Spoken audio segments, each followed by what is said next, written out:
Africa మధ్య T20 series ఆసక్తికరంగా సాగుతోంది. తొలి మ్యాచ్ లో భారత్ విక్టరీ కొడితే రెండో మ్యాచ్ లో సౌత్ ఆఫ్రికా పంచిచ్చింది. ఇప్పుడు మూడో మ్యాచ్ లో మళ్లీ టీమిండియానే సత్తా చాటింది. సిరీస్ లో 2-1 ఆధిక్యంలోకి దూసుకెళ్లింది. అయితే ధర్మశాల వార్లో టీమిండియా పై చేయి సాధించినా టీం మేనేజ్మెంట్ కు మాత్రం టెన్షన్ తప్పడం లేదు. కెప్టెన్ సూర్యకుమార్ యాదవ్ మరోసారి ఫెయిల్ అయ్యాడు. భారీ స్కోర్ ను సాధించలేకపోయాడు. 11 బంతులు ఎదుర్కొని 12 పరుగులకే పరిమితమయ్యాడు.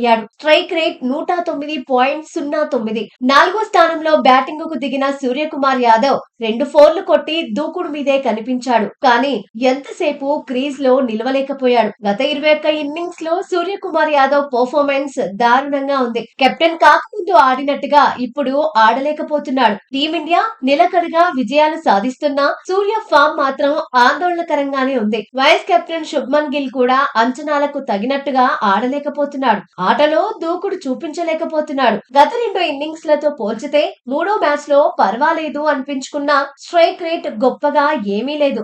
బంతికి 1 పరుగు చొప్పునే సాధించాడు. 28 బంతుల్లో 28 పరుగులు చేశాడు. శుభ్మన్ గిల్ ఇన్నింగ్స్ లో 5 ఫోర్లున్నాయి.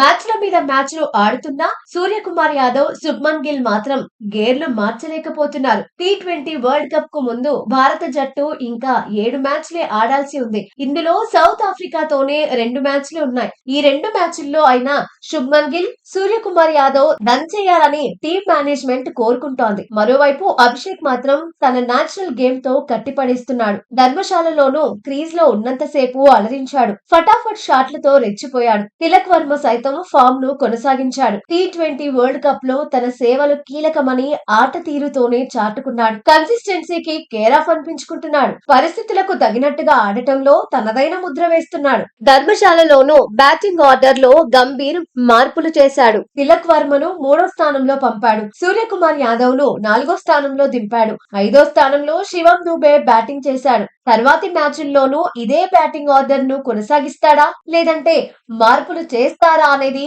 హాట్ టాపిక్ అవుతోంది.